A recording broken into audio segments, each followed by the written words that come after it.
नमस्कार दोस्तों। स्वागत है आप सभी लोगों का एक बार फिर से हमारे इस YouTube चैनल पे। मैं अंशुल त्रिपाठी आप सभी लोगों का बेसिक स्ट्रक्चर डॉक्ट्राइन जो कि हमने एक सीरीज स्टार्ट की थी, एक प्लेलिस्ट बनाई थी, इसकी एक और फ्रेश वीडियो में हार्दिक स्वागत करता हूँ। उम्मीद करता हूँ सभी लोग अच्छे से पढ़ाई कर रहे होंगे। और हम इस सीरीज को कहाँ तक पढ़ चुके हैं, हमने देखा कि जैसे ही हमारा संविधान बना 1950 में, 1951 में ही हमने संविधान पे क्वेश्चन होते हुए देखे, सुप्रीम कोर्ट में केसेस गए। धीरे धीरे पढ़ते पढ़ते पढ़ते पढ़ते हम गोलकनाथ केस तक पहुंचे, जो स्टूडेंट इन वीडियोस को देखना चाहता है वो हमारी प्लेलिस्ट में पड़ी हुई है, आप जाके देख सकते हैं। मैं उसका लिंक आपको डिस्क्रिप्शन में भी दे दूंगा। तो अभी तक हम गोलकनाथ केस तक पढ़ चुके हैं, लेकिन उसके बाद हमने एक गैप लिया कहाँ पे, ताकि हम उस स्थिति को जान सके, उस बैकग्राउंड को जान सके कि हमारे देश में चल क्या रहा था, ताकि आपका क्रक्स क्या हो, स्ट्रांग हो जाए। ठीक है, तो हम ये देख रहे थे, कहाँ पे तक देख लिया था हमने। हम ये देख रहे थे कि के कामराजन नहीं चाहते 1967 के आसपास की मोरारजी देसाई देश के प्रधानमंत्री बने।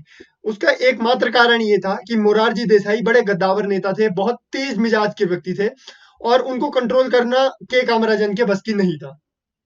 ठीक, तो ये बात के कामराजन जी भली बात ही समझते थे, इसलिए वो चाहते थे कि मोरारजी देसाई की जगह एक पपेट रखा जाए। पपेट इन द सेंस कि एक ऐसा प्रधानमंत्री बनाया जाए कि जो राज करे या फिर जो डिसीजन दे वो के कामराजन जी दे। इसीलिए उन्होंने इंदिरा गांधी का नाम क्या किया, अपॉइंट किया, उन्होंने इंदिरा गांधी का नाम सजेस्ट किया और नाम दिया, टाइटल दिया, गूंगी गुड़िया। ठीक है, गूंगी गुड़िया ने तो बाद में दिखाया कि गुड़िया गूंगी है कि नहीं है, लेकिन उन्होंने इसी वजह से इंदिरा गांधी जी का नाम क्या किया था, ऊपर रखा था, किसमें, कांग्रेस के सामने रखा था, प्रॉपर जो पार्टी थी। तो बात ये थी 1967 के आसपास की बात है ये। लेकिन इस सेशन को शुरू करने से पहले, अगर आप लोगों को इस सेशन से रिलेटेड कोई भी दिक्कत होती है, आप सभी लोग मुझे यहाँ पे ज्वाइन कर सकते हैं। ये मेरे कुछ सोशल मीडिया हैंडल्स हैं, आप लोग मुझे इंस्टाग्राम पे फॉलो कर सकते हो, त्रिपाठी अंशुल अंडरस्कोर। आप सभी लोग मुझे मेल भी कर सकते हो, त्रिपाठी अंशुल 642@gmail.com पे। और इस सेशन की जो पीडीएफ होती है, मैं एक साथ ही अंशुल त्रिपाठी पीडीएफ, जो कि एक टेलीग्राम ग्रुप है, वहां पे अपलोड कर लूंगा। ठीक है, तो आप लोगों को इस टेलीग्राम चैनल को क्या करना है, ज्वाइन करना है। सेशन शुरू करते हैं। जैसे मैंने आप लोगों को बता दिया कि हम कहाँ तक पहुंच चुके हैं।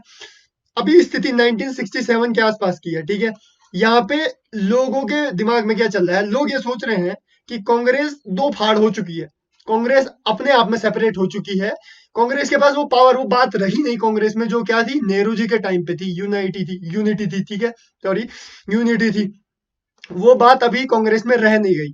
तो देखा, कांग्रेस ने देखा कि लोगों में अपने कांग्रेस को लेके क्या है, थोड़ा द्वेष है। जान नहीं पा रहे हैं कि क्या कोई पॉलिटिकल छवि कैसे आएगी, कौन आएगा, किस हिसाब से आएगा। आपस में ही जब लड़ाई हो रही हो तो सामने वाला तो मजा लेगा ही। ठीक, तो ये बात थी। अब अब देखिए, 1967 का जो इलेक्शन हुए उसका रिजल्ट में हमको ये देखने के लिए मिला, कांग्रेस को 283 सीट्स मिली सिर्फ, जो कि नॉर्मल सामान्य बहुमत के 22 सीट ज्यादा थी, नॉर्मल। एक टाइम ऐसा था जिस टाइम कांग्रेस प्रॉपर राज कर रही थी, प्रॉपर जितनी सीटें थी वो कांग्रेस जीत रही थी। अब स्थिति ऐसे आ गई कि जो सामान्य बहुमत होता है उससे सिर्फ 22 सीटें ज्यादा मिल पाई कांग्रेस को। यही नहीं कि इंदिरा गांधी जी के टाइम पे, जब इंदिरा गांधी जी पीएम बनी, उस टाइम पे जो इंदिरा गांधी जी की कैबिनेट थी, जो मंत्रिमंडल था, वो तक अपनी सीट नहीं बचा पाए, वो अपनी सीट नहीं बचा पाए, ये स्थिति हो गई थी। 6 राज्यों का चुनाव, 6 राज्यों में कांग्रेस की गवर्नमेंट थी, वो हार गई। ठीक है, राज्यों का चुनाव, 6 स्टेट से गवर्नमेंट हार चुकी है, कांग्रेस हार चुकी है। ठीक, ये स्थिति बन रखी है। इसका कारण एक यही है कि आपके पास एक छवि नहीं है, एक नेता नहीं है जो कि आपकी पार्टी को आगे लेके जा सके। ठीक है, ये बात हुई है। इसके साथ अब के कामराजन जी ने क्या किया, कुछ लोग थे, के कामराजन जी अध्यक्ष थे, निजलिंगप्पा जी क्या थे, इनके सहयोगी थे। ठीक है, अब ये नाम निजलिंगप्पा जी आगे भी आएंगे। ठीक है, लेकिन अभी के कामराजन जी ने क्या किया, इंदिरा गांधी जी को पीएम की कुर्सी दे दी। मोरारजी देसाई इस बात से बड़े गुस्साए, उम्मीदवार इंदिरा गांधी को। उन्होंने कहा ऐसे नहीं हो सकता, ऐसा नहीं होना चाहिए, क्योंकि मैं काफी काफी पहले से पार्टी के साथ जुड़ा हूँ, काफी अच्छी छवि को लेके हूँ, तो मुझे भी मौका मिलना चाहिए। तो इन्होंने क्या किया, कांग्रेस में ही इंटरनल इलेक्शन करा दिए कि भाई आप चुनो कि मोरारजी देसाई या फिर इंदिरा गांधी। ठीक है, सबसे इंपॉर्टेंट और सबसे इंटरेस्टिंग बात यह है कि ये लोकल इंटरनल इलेक्शन भी इंदिरा गांधी जीत गई। इसी वजह से इंदिरा गांधी जी को क्या मौका दिया गया, क्या कि आप चुनाव लड़िए, ठीक। और ये स्थिति भी फिर 283 सीट ही कांग्रेस को मिल पाए, ठीक। लेकिन अब इंदिरा गांधी जी समझ रही थी, क्योंकि वो पहले से क्या थी, पहले से वो एक्टिव थी पॉलिटिक्स में, वो समझ रही थी कि क्या किया जाएगा। अगर अगर मुझे इमेज बनानी है, पहले तो मुझे कांग्रेस के जो हमारी पार्टी है उसमें इमेज बनानी है, उसके साथ साथ मुझे पब्लिक में इमेज बनानी है। बहुत सारी चीजें उनके दिमाग में चल रही थी।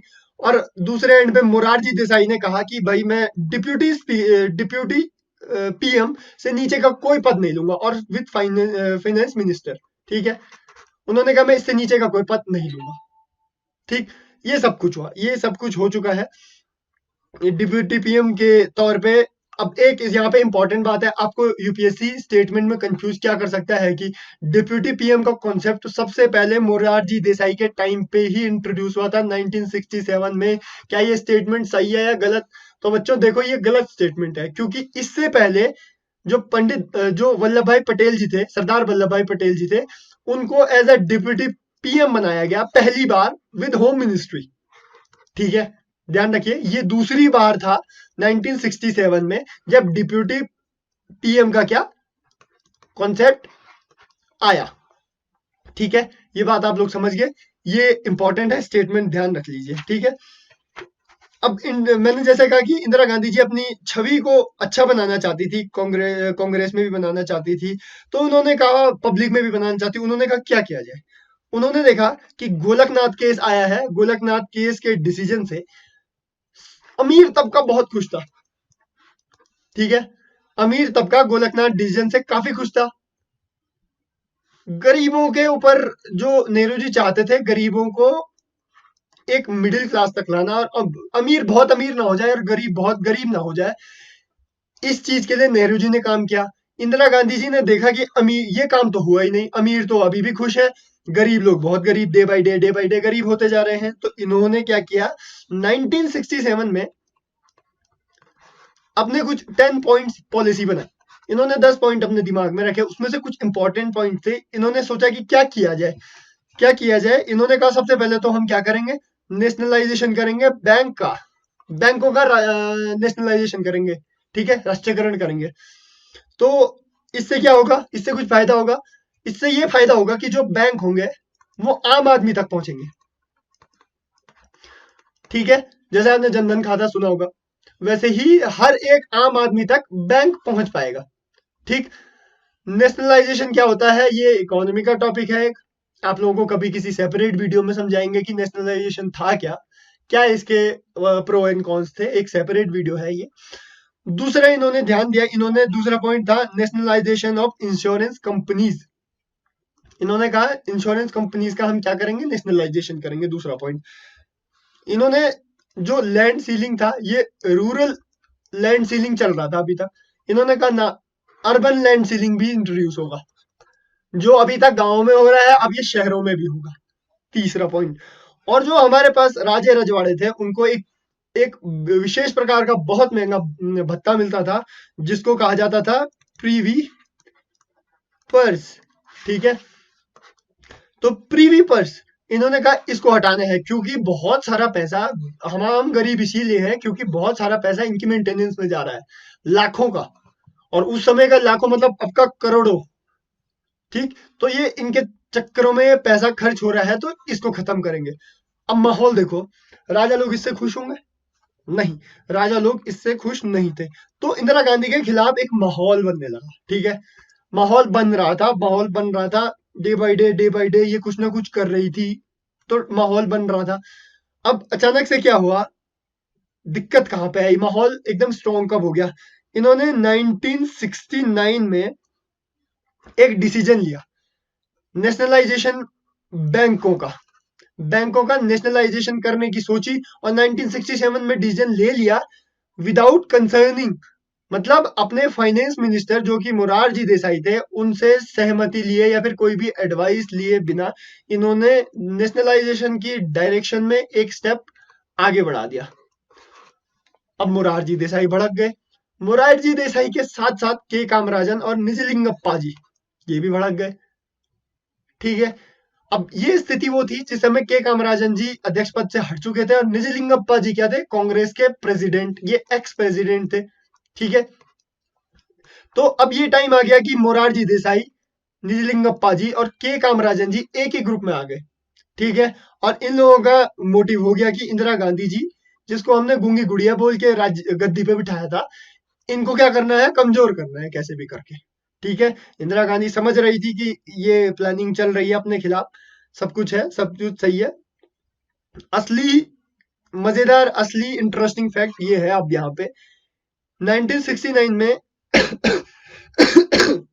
सॉरी, राष्ट्रीयकरण को लेके, नेशनलाइजेशन को लेके इन्होंने स्टेप बढ़ा दिया। ये बात ये लोग जो कांग्रेस के पार्टी के एक्स प्रेसिडेंट थी, प्रेसिडेंट और मोरारजी देसाई थी, इन लोगों ने थोड़ा डाइल्यूट कर भी दी, चलो कोई बात नहीं। इसी के साथ साथ क्या हुआ, 1967 में हमारे राष्ट्रपति कौन थे, राधाकृष्णन जी, डॉक्टर सर्वपल्ली राधाकृष्णन जी। ठीक है, वो साउथ इंडिया से आते थे, इनका कार्यकाल हो रहा था पूर्ण। तो के कामराजन जी चाहते थे, थोड़ा यहाँ पे क्लैश इसीलिए हुआ, के कामराजन जी चाहते थे क्योंकि वो भी साउथ से थे, वो चाहते थे कि जैसे राजेंद्र प्रसाद जी को एक सेशन रिपीट किया गया, राजेंद्र प्रसाद जी पहली बार भी थे और दूसरी बार भी राजेंद्र प्रसाद जी ही बने, तो वैसे ही इनका भी सेशन रिपीट किया जाए। लेकिन नेहरू जी को टोकने में डॉक्टर सर्वपल्ली राधाकृष्णन जी अपने आप में बहुत बुद्धिमान व्यक्ति थे, वो अपना बहुत अच्छा बैलेंस थॉट लेके चलते थे, तो वो नेहरू जी को प्राय टोका करते थे कि ये गलत है जी, ये सही है जी, ये गलत है। इंदिरा गांधी जी ने भी वो चीज देखी कि अगर मुझे काम करना है तो ये टोका टोकी नहीं सह पाऊंगी मैं, उन्होंने कहा नहीं, राधाकृष्णन जी को नहीं। तो एक मिली जुली सहमति से क्या हुआ, एक नाम अपॉइंट किया गया, जिनका नाम था, उन्होंने कहा पहला तो नॉर्थ इंडिया से थे राजेंद्र प्रसाद जी, दूसरा साउथ इंडिया से हो गया, इन्होंने कहा तीसरा किसी माइनॉरिटी को ले आते। माइनॉरिटी को लाने के लिए इन्होंने नाम आगे रखा जाकिर हुसैन जी का। ठीक है, जाकिर हुसैन जी का नाम रखा इन्होंने, आपसी सहमति बन गई कि ठीक है जाकिर हुसैन जी प्रेसिडेंट बन गए 1967 में। अब बात ये भी दुर्भाग्य रहा कि 1969 में इनकी मृत्यु हो गई, 1969 में इनकी मृत्यु हो गई। अब उस समय वाइस प्रेसिडेंट थे कौन, वीवी गिरी। तो जब तक इनका टर्म कंप्लीट नहीं हुआ, वीवी गिरी ने प्रेजेंट किया सर्व किया एज अ प्रेसिडेंट। ठीक है, अब राष्ट्रपति चुनाव की बात आई तो कुछ टाइम बाद निजलिंगप्पा जी ने, कांग्रेस पार्टी ने नाम अपॉइंट किया किसका, नीलम संजीव रेड्डी।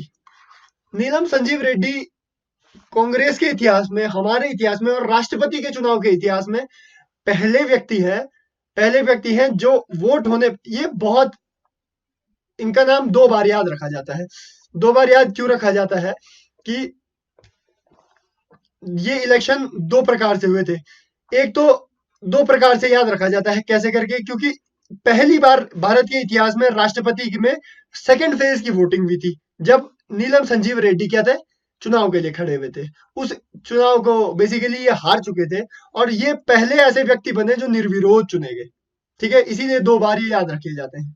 ठीक, तो अभी क्या चल रहा है, आप स्थिति समझ रहे हैं, आप समझ चुके हैं कि प्रेसिडेंट की बात चल रही है, नीलम संजीव रेड्डी जी का नाम आगे रखा गया है और इंदिरा गांधी जी की इनसे बिल्कुल नहीं बनती, इंदिरा गांधी जी की इनसे नहीं बनती है। तो इंदिरा गांधी जी चाहेंगी कि इनको प्रेसिडेंट बनाया जाए, नहीं। तो इंदिरा गांधी जी ने क्या क्या कुछ सोचा, इंदिरा गांधी जी ने क्या सोचा, फ्रीली काम करने के लिए। इंदिरा गांधी जी को क्यों नीलम संजीव रेड्डी पसंद नहीं थे, क्योंकि वो किसकी विचारधारा को, वो के कामराजन जी, निजलिंगप्पा जी और मोरारजी देसाई जी की विचारधारा को फॉलो करते थे और आंतरिक संबंध इंदिरा गांधी जी के उनके साथ क्या बहुत अच्छे नहीं थे। इस वजह से इंदिरा गांधी जी क्या नहीं चाहती थी कि नीलम संजीवा रेड्डी क्या बन पाए, प्रेसिडेंट बन पाए, क्योंकि फिर टोका टोकी पसंद नहीं है और वो फ्रीली काम करना चाहती थी। तो इससे बचने के लिए इंदिरा गांधी जी ने क्या किया, ठीक, कुछ ऐसे डिसीजन लिए और जो भी उन्होंने किया वो सक्सेसफुल हुआ या नहीं हुआ, ये हम डिस्कस करेंगे नेक्स्ट वीडियो में। तब तक आप अपने सस्पेंस को बनाए रखें और अपना जो प्रीवियस हमने केसेस पढ़े हैं, क्रक्स पढ़ा है, उसको रिपीट कीजिए ताकि आपका क्रक्स स्ट्रॉन्ग हो और आगे आपको और इंटरेस्ट आ सके। और आने वाली डिटेल्स मैं आपको आने वाली जानकारी मैं आप लोगों को नेक्स्ट वीडियो में दूंगा। तब तक के लिए आप सभी लोग अपने आसपास सफाई बनाए रखें, अपने स्वास्थ्य का बहुत अच्छा ध्यान रखें और मन लगा के पढ़ाई कीजिए। धन्यवाद।